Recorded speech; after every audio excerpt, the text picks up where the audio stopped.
ওকে,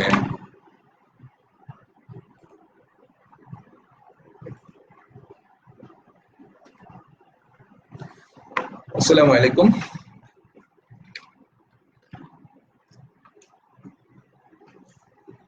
আসসালামু আলাইকুম।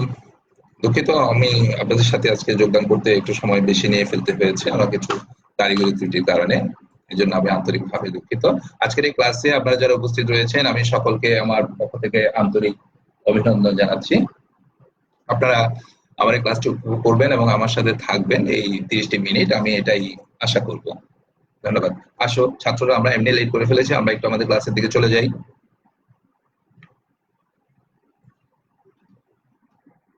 আজকে ক্লাস কি হবে এটা আমরা জানি, তাই এটা নিয়ে আর কথা বলছি না।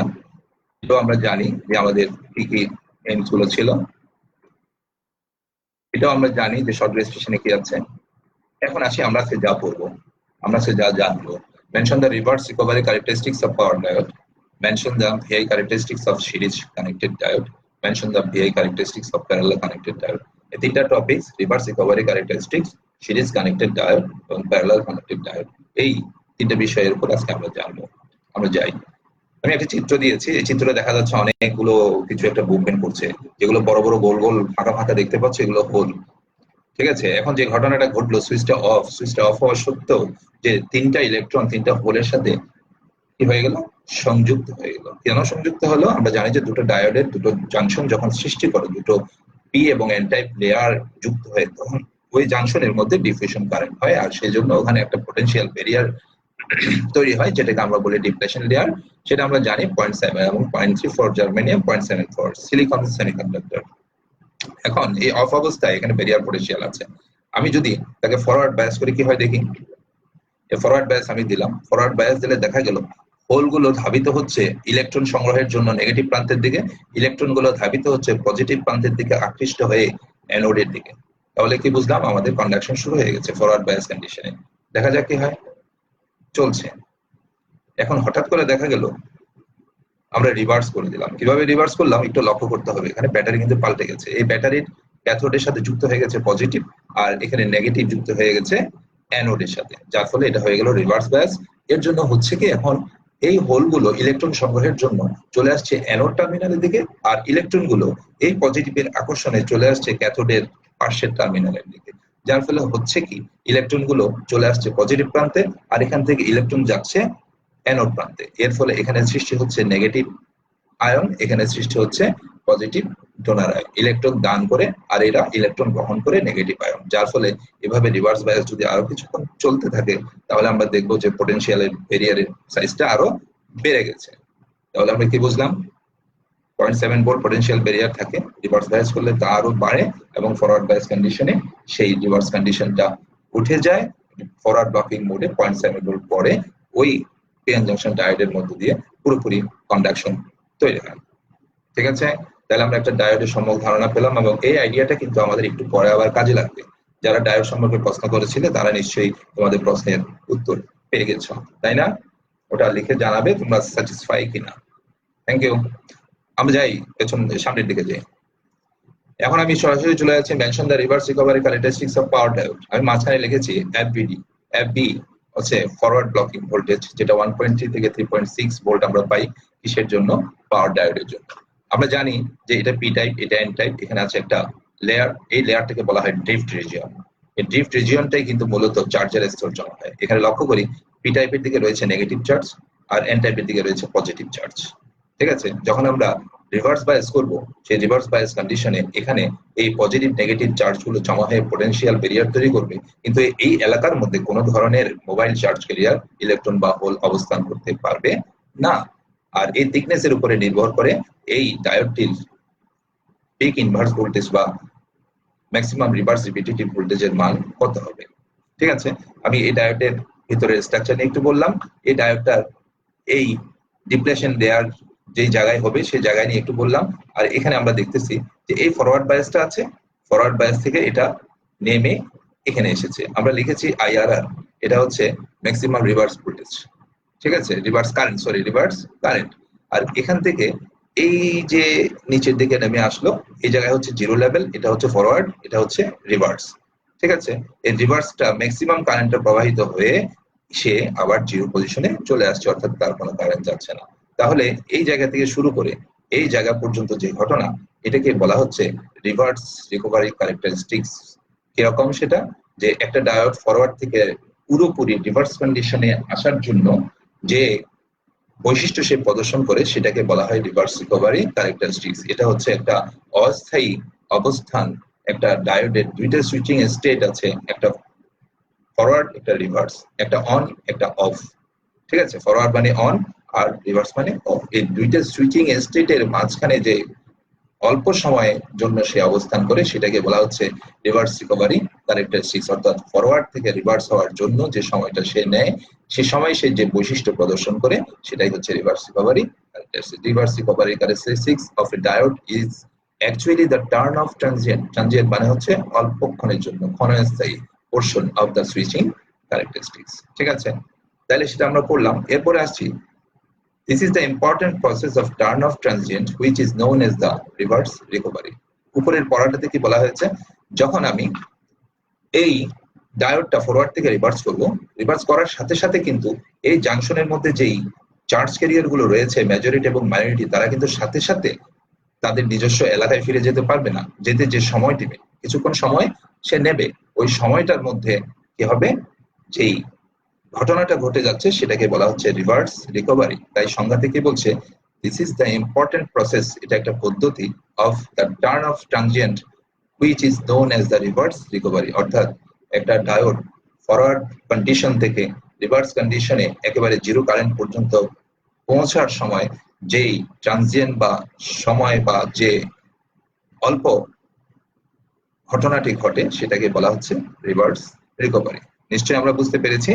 আমরা নেক্সটে যাই। এখানে দেখো আমি দুটো ছবি এখানে দিয়েছি। দুটো ছবি দেওয়ার পিছনে কারণ আছে। প্রশ্ন আসতে পারে যে আমার যেই লেয়ারটা রয়েছে এপিটেক্সিয়াল লেয়ার বা মধ্যবর্তী যে ড্রিফট রিজিয়ন রয়েছে, আমার পটেনশিয়াল ব্যারিয়ারটা কতটুকু হয়। দেখা যাচ্ছে যে আমরা এই ডায়োডকে তার পটেনশিয়াল ব্যারিয়ারের গুরুত্বের উপর নির্ভর করে দুটো ভাগে ভাগ করেছি, একটা নন পাঞ্চ থ্রো ডায়োডস আর একটা হচ্ছে পাঞ্চ থ্রো ডায়োডস। এখানে দেখো লেখা আছে নন পাঞ্চ থ্রো ডায়োড। কি লেখা আছে? নন পাঞ্চ থ্রো। এটার অর্থ কি? এটার অর্থ হলো, দেখো এই লেয়ারটা আর এই লেয়ারটা সমান, এটা এবং এটা সমান। অর্থাৎ পটেনশিয়াল ব্যারিয়ার বা ডিপ্লেশন রিজিয়ন যখন তৈরি হয় তখন শুধুমাত্র এই এপিটেক্সিয়াল লেয়ার বা ড্রিফট রিজিয়নের মধ্যেই সেটা সীমাবদ্ধ থাকে, সেটা কোথায় যায় না। সেটা দুপাশের পি বা এন টাইপের ভেতরে সেই ডিপ্লেশন লেয়ারের কোনো অংশ প্রবেশ করে না।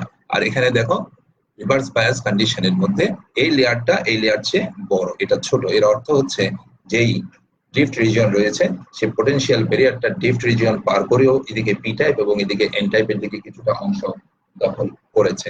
তাহলে আমরা দেখলাম যে এই পটেনশিয়াল ব্যারিয়ারটা কোথায় তৈরি হয়, ড্রিফট রিজিয়নে তৈরি হয়। কখনো কখনো ডায়োডের গঠন ভেদে সেটা পি এবং এন টাইপের মধ্যে বিস্তৃত হতে পারে। তাহলে আমরা আরো দুটো নতুন পাওয়ার ডায়োডের ক্লাসিফিকেশনের ক্রাইটেরিয়া পেলাম, তাই না? সেটা হচ্ছে ডিপ্লেশন লেয়ারের পুরুত্বের উপর। সামনের দিকে যাই।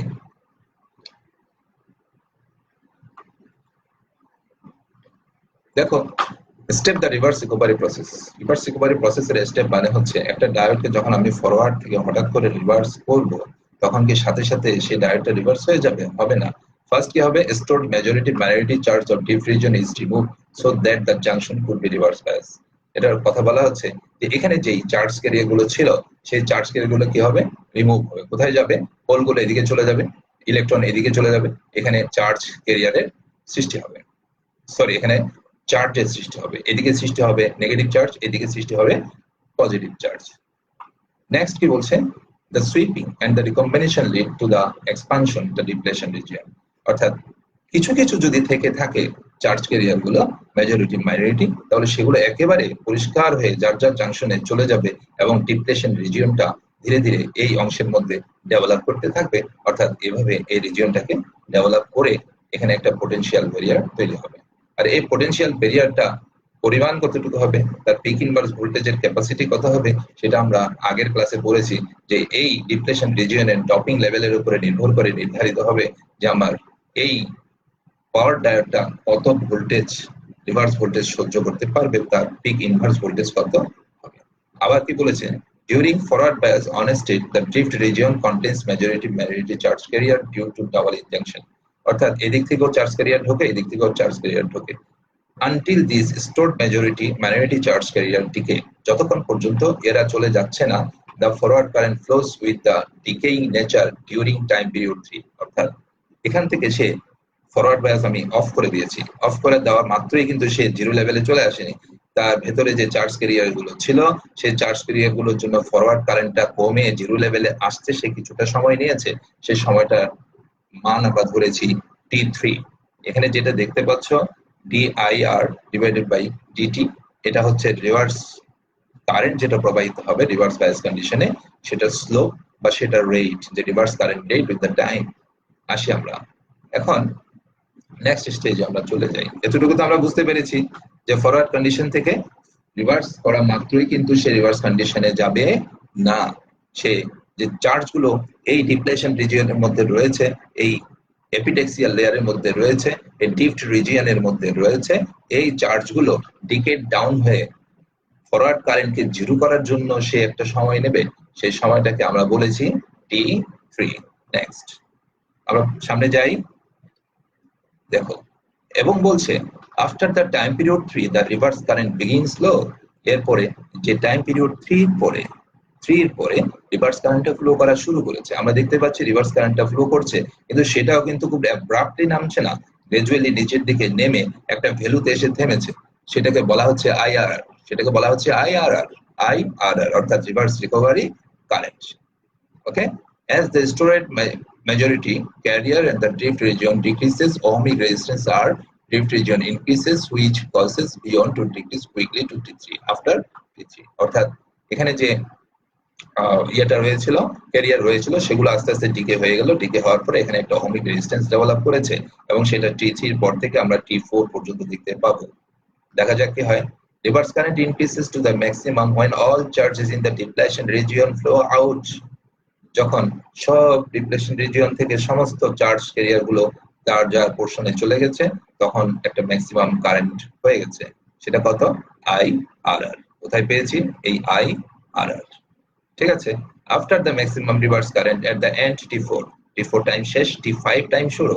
তখন আস্তে আস্তে যে রিভার্স কারেন্টের ম্যাক্সিমাম ছিল সেটা আস্তে আস্তে কমে যাচ্ছে, কমতে কমতে 25% পর্যন্ত যখন আসবে, তখন এই অংশটাকে কি বলা হচ্ছে? Reverse recovery time. অর্থাৎ ফরওয়ার্ড বায়াসের কারেন্ট জিরো থেকে শুরু করে reverse current maximum region cross করে তার 25% মান পর্যন্ত আসছে, যে সময়টা নেয় সেটাকে বলা হয় TRR বা রিভার্স রিকভারি টাইম। দেখা যাক কি হয়। Very few majority charge carrier at the left and reverse current decreases and depletion region increases. Voltage across the diode attains negative value when depletion region expanded further. ঠিক আছে, flow the reverse current to the negative direction cause the negative voltage drop।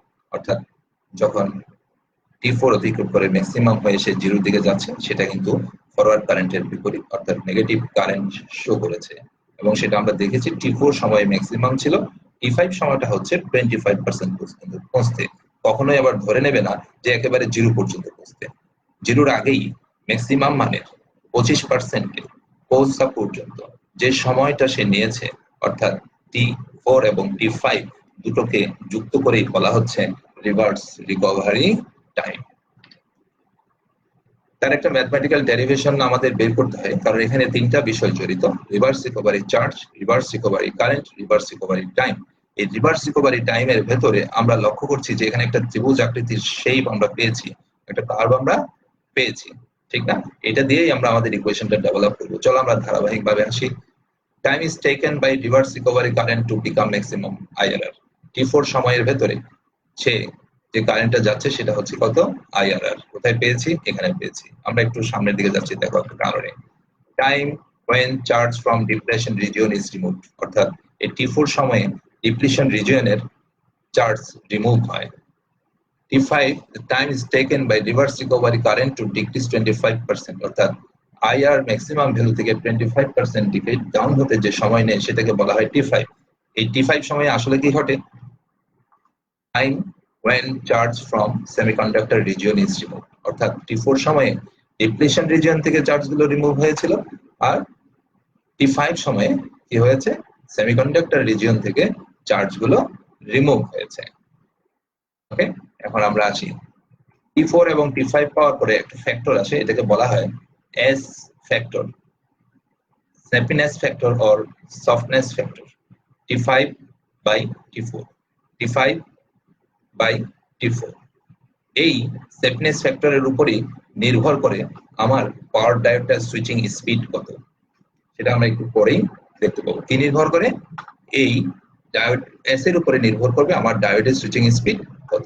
এখন আসি, তাহলে আমরা পেয়ে যাচ্ছি TRR সমান T4 যোগ T5 রিভার্স রিকভারি চার্জ। এই যে ত্রিভুজ আকৃতির অংশটা দেখছো, যে 0 থেকে শুরু করে 25% পর্যন্ত পৌঁছার সময় যে ত্রিভুজ আকৃতির শেপটা আমরা পেয়েছি, এর ভিতরে চার্জ সঞ্চিত আছে। কি সঞ্চিত আছে? চার্জ। এটাকে আমরা দুভাগে ভাগ করতে পারি মাঝখানে। তাহলে এটা একটা ত্রিভুজ, এটা একটা ত্রিভুজ। এই ত্রিভুজে এখানে ম্যাক্সিমাম হচ্ছে IR, এখানেও IR, আর এখানে হচ্ছে T4, এখানে হচ্ছে T5। তাহলে আমরা ক্ষেত্রফলের হিসাব করলে কি পাই? QRR, অর্থাৎ এই এলাকার মধ্যে সঞ্চিত চার্জের পরিমাণ হচ্ছে T4 সময়ে সঞ্চিত চার্জ, T5 সময়ে সঞ্চিত charge. So half IRR T4, half IRR T5। তাহলে আমরা টোটাল চার্জ পাচ্ছি কত? হাফ IRR TRR, কারণ আমরা জানি T4 প্লাস T5 সমান TRR। ওকে, তাহলে আমরা চার্জের পরিমাণ পেয়ে গেলাম, TRR পেয়ে গেলাম। আমরা এখন কারেন্টটা দেখি কি হয়। আমরা ইকুয়েশন থেকে লিখতে পারি IRR, অর্থাৎ ম্যাক্সিমাম রিভার্স কারেন্ট যেটা আমরা পেয়েছি, সেটা হলো T4 di/dt। di/dt হচ্ছে স্লোপ বা rate of change of current with the time of reverse current, অর্থাৎ রিভার্স কারেন্টের পরিবর্তন। সেই পরিবর্তনটা আমরা T4 এর সাথে যদি গুণ করি, তাহলে আমরা সেই কারেন্টের মানটা পেয়ে যাব। এখন আমরা ইকুয়েশনটাকে ডেভেলপ করি। এক নাম্বার ইকুয়েশনে আমরা পেয়েছিলাম IRR সমান 2QR ডিভাইডেড বাই TRR। দেখি, এই যে এখান থেকে পেয়েছি, ঠিক আছে। IRR সমান এই QR, IRR TR half. 2 number equation নাম দিয়েছি। তদ্রুপভাবে আমরা লিখতে পারি, কি লিখতে পারি? এখান থেকে এটাকে চেঞ্জ করে T4 di/dt IR এর মানটা এখানে বসিয়ে দিলাম। কোত্থেকে?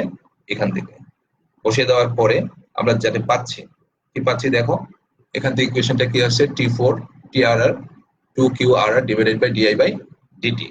এটা আমি কি পেয়েছি? TRR। তাহলে আমি অলরেডি চার্জ পেয়েছি, কারেন্ট পেয়েছি, আর TRR ও পেয়েছি। এখন আসি আমরা সফটনেস ফ্যাক্টরের ব্যাপারে কি বলছে। এই স্ন্যাপিনেস S is neglected as 0। আমি এটাকে কেন নেগলেক্ট করব? নেগলেক্ট করার পেছনে যে কারণ, এটা যেটা দেখতে পাচ্ছ, এটা হচ্ছে সফট রিকভারি, আর এটাকে বলা হচ্ছে হার্ড রিকভারি বা অ্যাব্রাপ্ট রিকভারি বা স্ন্যাপিয়েস্ট রিকভারি। অর্থাৎ এখানে দেখো, এই অংশটা আর এই অংশটা বড়, অর্থাৎ সে স্লো রিকভার হচ্ছে, আর এখানে খুব দ্রুত অ্যাব্রাপ্টলি সে রিকভার হয়েছে। যদি সে অ্যাব্রাপ্টলি রিকভার হয়, তাহলে আমরা ধরে নিতে পারি যে এখানে যে T5 টাইমটা রয়েছে, কি রয়েছে? T5 রয়েছে, সে T5 এর মানটা 0। যে জন্য এখানে বলেছে যে T5 is very very lesser than T4। সেটা কখন? দ্য কন্ডিশন, যদি সেটা ফার্স্ট রিকভারি ডায়োড হয় এবং অ্যাব্রাপ্টলি কি পরিবর্তন হবে? আমার T5 সময়ের মধ্যে IRR থেকে 25% এ খুব দ্রুত পৌঁছে যাবে। সো আমরা T5 কে 0 ধরলে সফটনেস ফ্যাক্টর S সমান 0 লিখতে পারি। ঠিক আছে, এখন আমরা আসি TRR সমান 2QRR বাই di/dt, এবং from this 2 or 3 equation IRR সমান আমরা কি পেয়েছি? √2QRR I by dt। ঠিক আছে, এটা কিভাবে আসলো? এখানে আমরা যদি এটাকে সমাধান করি, অর্থাৎ T4 equal to TRR, T4 equal to TRR, কেন? কারণ আমরা T5 কে 0 ধরেছি, T5 কে 0 ধরেছি। তাহলে আমরা পেয়ে গেলাম আমাদের রিভার্স রিকভারি কারেন্ট, এর আগে পেয়েছি রিভার্স রিকভারি চার্জ, আর আমরা তো জানি যে TRR সমান T4 প্লাস T5। ঠিক আছে, এখানে যে ফিগারটা দেখতে পাচ্ছ, সেই ফিগারটা হচ্ছে কারেন্টের জন্য। এটা যেটা দেখতে পাচ্ছ, এটা হচ্ছে ভোল্টেজের জন্য। খুব সূক্ষ্মভাবে লক্ষ্য করো, ফরওয়ার্ড কন্ডিশনে এখানে ভি অন ছিল, ভি অন অর্থাৎ অন কন্ডিশনে ভোল্টেজ। এটা আমার কারেন্ট 0 হয়েছে, তখনও কিন্তু কিছুটা ভোল্টেজ ফরওয়ার্ড কন্ডিশনে ছিল। ঠিক যখনই ম্যাক্সিমাম রিভার্স কারেন্টটা এসেছে, তখনই ওই ফরওয়ার্ড ভোল্টেজটা 0 হয়েছে এবং ভোল্টেজটা বৃদ্ধি পেয়ে ভি আর আর এ চলে এসেছে। অর্থাৎ কারেন্ট যখন ম্যাক্সিমাম, তখনই কিন্তু সেই ভোল্টেজটা ডেভেলপ করেছে এবং 25% থেকে 0-তে আস্তে আস্তে সেই ভোল্টেজটা কিন্তু থেকে গেল। সেই ভোল্টেজটা, রিভার্স ভোল্টেজটা কিন্তু অ্যাক্রসে থেকে গেল, সেটা কিন্তু অ্যাবলিশ হয়ে যায়নি। তাহলে আমরা বুঝতে পারছি এখানেও কারেন্ট, এখানে ভোল্টেজ। যেহেতু T5 এর আগে ভোল্টেজ ড্রপ নাই, তাহলে শুধু T5 রিজিয়নের মধ্যে ভোল্টেজ ড্রপ সবচেয়ে বেশি হয় এবং পাওয়ার লস হয় পাওয়ার লস হওয়ার কারণে ডায়োড খুবই উত্তপ্ত হয়, যে কারণে এ ধরনের পাওয়ার ডায়োডের ক্ষেত্রে মাউন্টিং রাখতে হয় যাতে তাকে হিট সিঙ্কের সাথে লাগানো যায়। তাই T5টাকে যত কমানো যাবে তত পাওয়ার লস কমানো যাবে, তার সুইচিং স্পিডকে বাড়ানো যাবে। আমি কি বুঝাতে পেরেছি? আসো এবার এই কন্ডিশন দুটো আমরা পড়েছি, QRR the total charge stored in the reverse recovery এবং the rate of change of reverse current, আর S হচ্ছে সফটনেস ফ্যাক্টর। এগুলো কিন্তু প্রত্যেকটা পরীক্ষায় আসে যে T4 এ কি কাজ হয়, T5 এ কি কাজ হয়, QRR টোটাল চার্জটা কিভাবে হলো, এটাকে রিভার্স রিকভারি চার্জ কিভাবে আসলো, di/dt মানে কি, S সমান কি, এই বিষয়গুলো কিন্তু আমাদের পরীক্ষায় ছোট ছোট সংক্ষিপ্ত প্রশ্নের মধ্যে আসার যথেষ্ট সম্ভাবনা আছে। আমরা সামনের দিকে যাই। এই চিত্রটাকে আমি আবার একটু বড় করে দিয়েছি তোমাদের দেখার সুবিধার্থে, তোমরা পরে যখন আবার দেখবা লাইভ প্রোগ্রামটা, তোমরা পরে প্রত্যেকটা জিনিসকে একটু পুঙ্খানুপুঙ্খানে দেখবা। এখানে ফরওয়ার্ড শেষ হলো, রিভার্স শুরু হলো, যেখানে ম্যাক্সিমাম কারেন্ট শেষ হলো ঠিক সেখান থেকে ভোল্টেজ ড্রপ শুরু হলো, আর যার ফলে এই T5 সময়ের মধ্যে পাওয়ার লস সবচেয়ে বেশি হয়। কনক্লুশনে কি পৌঁছতে পারি? TRR and IRR both depend on QRR। কিসের উপর নির্ভর করে? চার্জের উপর। চার্জ যদি বেশি হয় রিভার্স রিকভারি টাইম বেশি হবে, চার্জ যদি বেশি হয় কারেন্টও বেশি হবে। আর চার্জ ডিপেন্ড করে কার উপর? Forward current. অর্থাৎ একটা ডায়োড যত বেশি ফরওয়ার্ড কারেন্ট গ্রহণ করবে তার ওই ডিপ্লেশন রিজিয়ন বা ড্রিফট রিজিয়নের মধ্যে চার্জের পরিমাণও বেশি হবে। সেই চার্জের পরিমাণ বেশি হলে আমার IRR এর পরিমাণও বেশি হবে, সে কারণে ওই রিকভার্ড হয়ে reverse bias fully reverse bias কন্ডিশনে ফিরে যেতে তার টাইমের পরিমাণও বেশি লাগবে। ঠিক আছে? S factor equals to unity, it's known as soft recovery power diode। অর্থাৎ হাই পাওয়ার লস হবে, কি হবে? High power loss.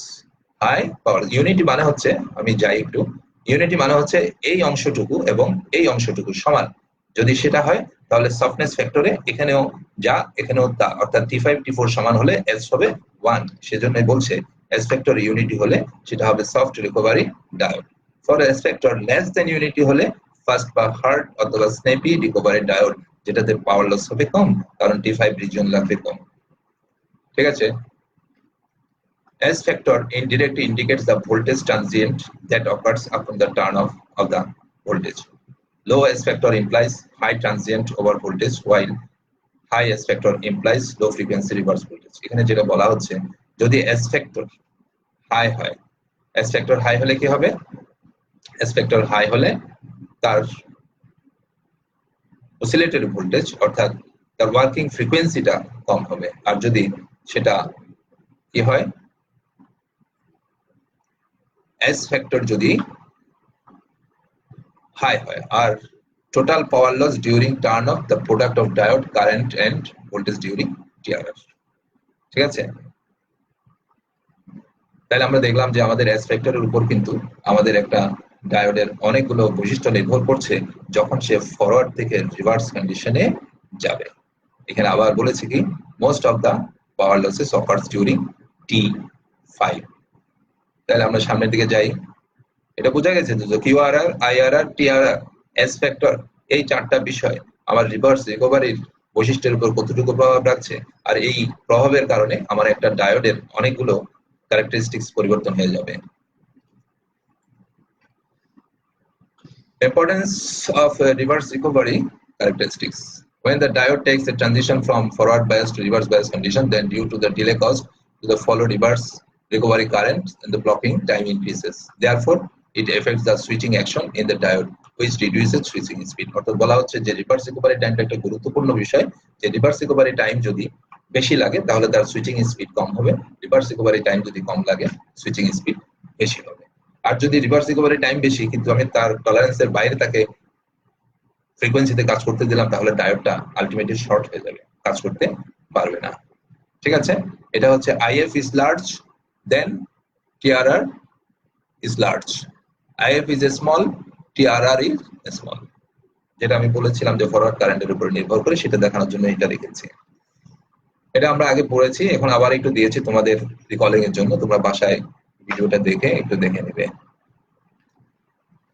বিভিন্ন প্রকারের যে ডায়োড গুলো আছে এটাও তোমরা বাসায় দেখে নেবে, আমি এখন ব্যাখ্যায় যাব না, এখান থেকে কিছু ডেটা পাবে। আর এটা স্ট্যান্ডার্ড রিকভারি, এটাকে বলা হয় ফাস্ট রিকভারি, এটাকে বলা হয় আলট্রা ফাস্ট রিকভারি। এই জিনিসটা তোমরা বাসায় দেখবে। আর এখানে যে তিন ধরনের ডায়োড আছে, একটা general rectifier diode, fast recovery diode, Schottky diode. এই তিনটা ডায়োড যে ফরওয়ার্ড ক্যারেক্টারিস্টিক্স এর যে বৈশিষ্ট্য আছে সেটাও তোমাদের নলেজ ডেভেলপমেন্টের জন্য আমি দিয়ে দিলাম। তোমরা বাসায় বসে বিষয়টা দেখবে যে কি হচ্ছে, যে তিনটা ডায়োডের মধ্যে তাদের ফরওয়ার্ড ক্যারেক্টারিস্টিক্স কিভাবে তার কনস্ট্রাকশনের কারণে প্রভাবিত হচ্ছে। আমরা চলে যাচ্ছি আমাদের আরেকটা অংশ 1.8। আমরা নিশ্চয়ই বুঝে ফেলেছি যে রিভার্স রিকভারি কি জিনিস, রিভার্স রিকভারি কারেন্ট কি।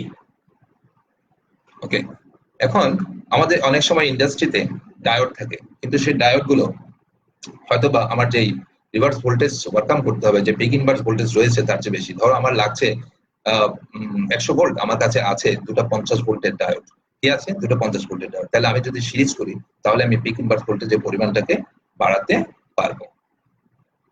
সে কারণে আমরা ডায়োডকে দুটো অংশে ভাগ করতে পারি কনফিগারেশনকে, সিরিজ কনফিগারেশন আর একটা হচ্ছে প্যারালাল কনফিগারেশন। কারেন্ট বৃদ্ধি করার জন্য প্যারালালি সংযোগ করলে কারেন্টকে বাড়ানো যায়, আর রিভার্স ভোল্টেজ বা ম্যাক্সিমাম রিভার্স রিপিটেটিভ ভোল্টেজকে বাড়ানোর জন্য সিরিজে কানেক্ট করা যায়। ঠিক আছে, রিভার্সে ভোল্টেজ আমি বাড়াবো, ঠিক আছে, কিন্তু কি হবে দেখো তো, resultant diodes forward voltage increase. এতে করে আমার ডায়োডের ফরওয়ার্ড ভোল্টেজ যেটা 0.7 থাকে সেটা ডাবল হয়ে যাবে। Reverse blocking capabilities of the diode are increased in series connection. দেখা যাক কি হয়। তাহলে এখানে কি হচ্ছে, আমি ভিআই ক্যারেক্টারিস্টিক্স স্থাপন করেছি, সিরিজ কানেক্টেড ডায়োড দিয়েছি, VD1 যোগ VD2, অর্থাৎ VD1 এবং VD2 যোগ করলে VS এর সমান হবে। কিন্তু বাস্তবিক অর্থে আমরা যখন দুটো ডায়োডকে একত্র করে এভাবে সরবরাহ দেব, আমার কথা অনুযায়ী এটা যদি 50 হয়, এটা যদি 50 হয়, সাপ্লাই যদি 100 ভোল্ট হয়, তাহলে যে এটার টোটাল ব্লকিং ভোল্টেজ 100 ভোল্ট হবে সেটা কিন্তু ঘটে না। কেন ঘটে না?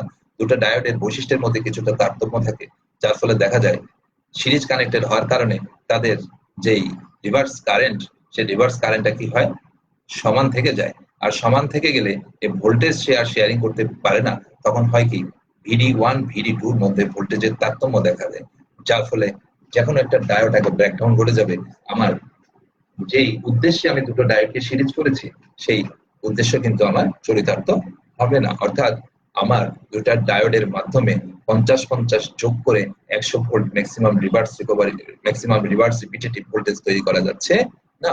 কার্ভি আমাদের বলে দিচ্ছে যে দুটো কারেন্ট, লিকেজ কারেন্ট যদি সমান, তাহলে অবশ্যই ভোল্টেজের মধ্যে তারতম্য দেখা যাবে। এতে করে আমার দুটো ডায়োডই পরপর নষ্ট হয়ে যাবে। তাহলে আমরা কিভাবে এই সমস্যা থেকে রিকভার করতে পারি দেখি। এখানে আমরা কি দিয়েছি,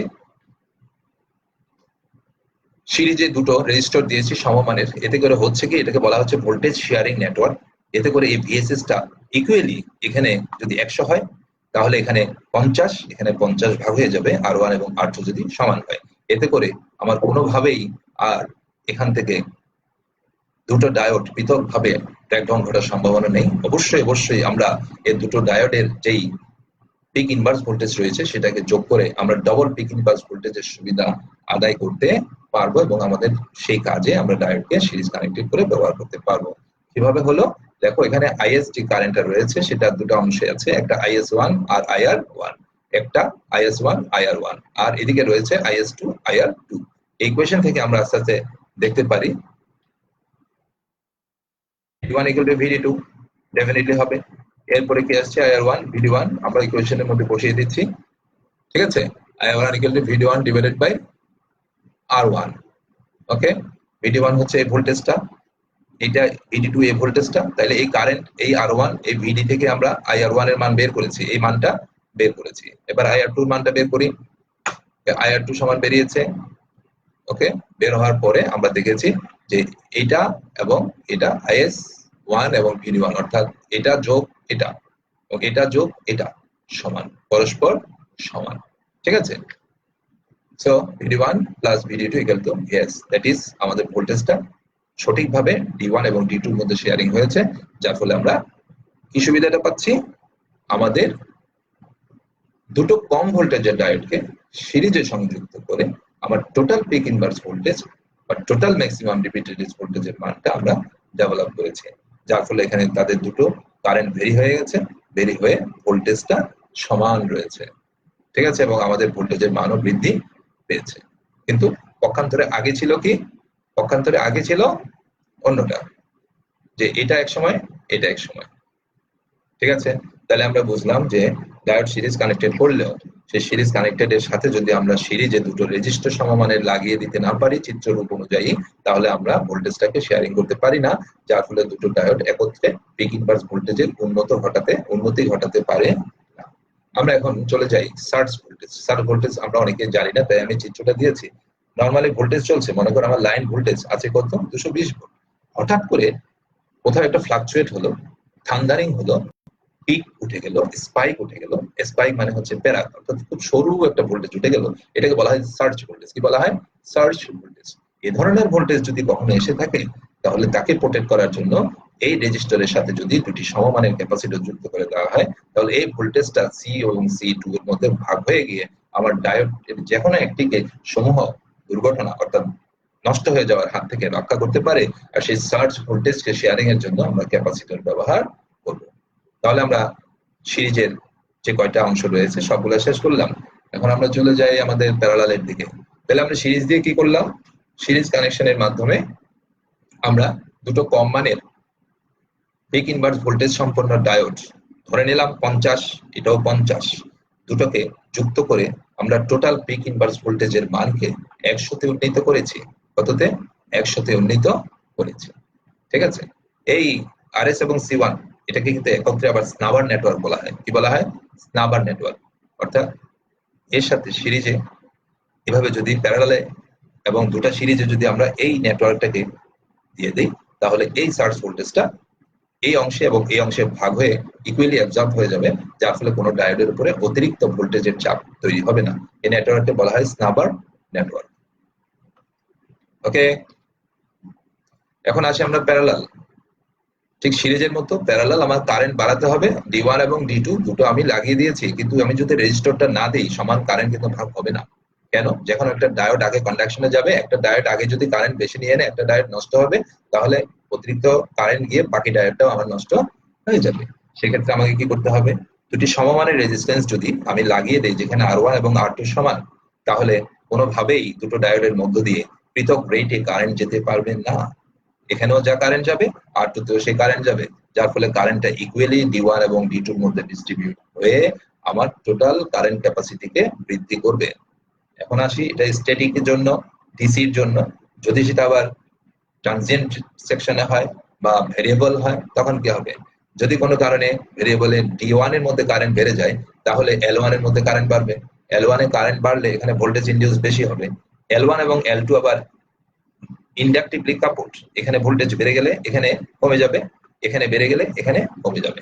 এটা থেকে যেহেতু এখানে ইনডিউসড হয়ে যাবে, সাথে সাথে এটা লো রেজিস্ট্যান্স পাথের সৃষ্টি করবে, ফলে D1 থেকে কারেন্টটা শেয়ার হয়ে D2 এর মধ্যে গিয়ে সদা সর্বদা D1 এবং D2 এর মধ্যে সেই কারেন্টটা, ডাইনামিক কারেন্টটা, এসি কারেন্টটা তারা শেয়ার করে নেবে, যার ফলে D1 এবং D2 কোনোটি নষ্ট হবে না। তারা যতক্ষণ তাদেরকে আমরা কাজ করাতে চাই কাজ করতে পারবে। এই কাজটা কিভাবে সম্ভব হয়েছে? L1 এবং L2 কে কাপলিং করা হয়েছে বিপরীত। এটা যদি এখানে কারেন্ট বেশি যায়, সাথে সাথে এখানে ভোল্টেজ ইনডিউসড হবে, সেই ভোল্টেজের কারণে সেটা লো রেজিস্ট্যান্স পাথ হবে, যার ফলে এদিক থেকে কারেন্টটা শেয়ার করে D2 এর মধ্য দিয়ে L2 হয়ে প্রবাহিত হয়ে যাবে, ফলে কারেন্টটা ইকুয়ালি D1 এবং D2 এর মধ্যে শেয়ার হবে। এটা ছিল স্ট্যাটিক জন্য, এটা ছিল ডাইনামিকের জন্য। আমার এই লিটারেচারে সবগুলো লেখা আছে, তোমরা একটু কষ্ট করে পড়বে। আর ইংরেজি পড়তে হবে। তোমার কোনো ফ্যাক্টরিতে যাও, যেখানে যাও, ইংরেজি ছাড়া কিন্তু তুমি কোনো ম্যানুয়াল পাবা না। তোমার ইংরেজি যদি এখন থেকে না শিখো, তাহলে ইন্ডাস্ট্রিতে গিয়ে কোনো মেশিন যদি তোমার সামনে দেওয়া হয়, তুমি মেশিনে কিছুই বুঝবে না, যেটা তোমার জন্য একটা চরম আকারে ডিসক্রেডিট হবে। সো ইংরেজিকে ভয় পাবে না, ইংরেজিকে আয়ত্ত করে নিয়েই তোমাকে সামনের পথটুকু চলতে হবে, এটা মনে রাখবে। কিন্তু তোমাদের জন্য কিছু কোয়েশ্চেন, এই কোয়েশ্চেন গুলো তোমরা বাসায় বসে সলভ করবে, চেষ্টা করবে, বাংলা করে নিতে পারবে, গুগল ট্রান্সলেটরের হেল্প নিতে পারবে। এতে করে হবে কি, বিভিন্ন শব্দের অর্থগুলো তোমাদের জন্য শেখাটা অনেক সহজ হবে। কারণ এটা কাজ না থাকলে তুমি কিন্তু কাজ করবে না। কোনো প্রশ্ন থাকলে তোমরা করতে পারো। আমি প্রশ্ন দেখছি, হয়তো অনেকে প্রশ্ন করেছো। একটা প্রশ্ন দেখতে পাচ্ছি না। না, এখানে অনেকে বলেছে আমি লাইভে নেইনি। লাইভে নিয়েছি, আমার একটু লেট হয়েছে, কারণ আমার ট্রান্সমিশনের সময় একটু সমস্যা ছিল। ঠিক আছে, আমার কথা বক্সে যদি বাড়ি খায়, ভলিউমটা একটু কমিয়ে নাও। ঠিক আছে, আমার টাইম প্রায় শেষের দিকে চলে আসছে। হ্যাঁ, আমরা নেক্সট ক্লাসে কি কি পড়বো, understand the feature of power transistor, সেগুলো পড়তে গিয়ে classify power transistor, describe the construction and operation of IGBT, compare IGBT with MOSFET, mention the application of IGBT, describe the construction and operation of MCT। যদি সম্ভব হয় আমরা এই প্রত্যেকটা electronic device বা পাওয়ার ইলেকট্রনিক ডিভাইসকে নিয়েই আমরা আগামী ক্লাসটা পরিচালনা করব। ঠিক আছে, আমার মনে হয় আজকের মতো আমার বিদায় নেওয়ার পালা চলে এসেছে। ঠিক আছে, তাহলে আমি সবাইকে ধন্যবাদ জানিয়ে আজকে তোমাদের কাছ থেকে বিদায় নিচ্ছি। বরাবরের মতোই তোমাদের কাছে অনুরোধ থাকলো, ইংরেজি পড়বে, ইংরেজি পড়ে শেখার চেষ্টা করবে। টিচার তোমাদের বাংলায় বুঝিয়ে দেবে, ইংরেজিকে ফেলে দেওয়ার কোনো সুযোগ নেই। আর এখন যদি চর্চা করে তোমরা ইংরেজিটা আয়ত্ত করে নিতে পারো, তোমাদের পরবর্তীতে কর্মজীবনে গিয়ে তোমরাই লাভবান হবে। এটা কিন্তু মনে রাখবে, কারণ এখানে অনেক টেকনিক্যাল টার্ম আছে যেগুলো বাংলায় বলা সম্ভব না, বাংলায় অর্থ করাও সম্ভব না। তাই ইংরেজির দক্ষতা অর্জন করাটা একজন ইঞ্জিনিয়ারের জন্য অতীব জরুরি। এই কথাটাকে মাথায় রেখে তোমরা এগিয়ে যাওয়ার চেষ্টা করবে। কেমন? আল্লাহ হাফিজ। তাইলে সবাইকে ধন্যবাদ।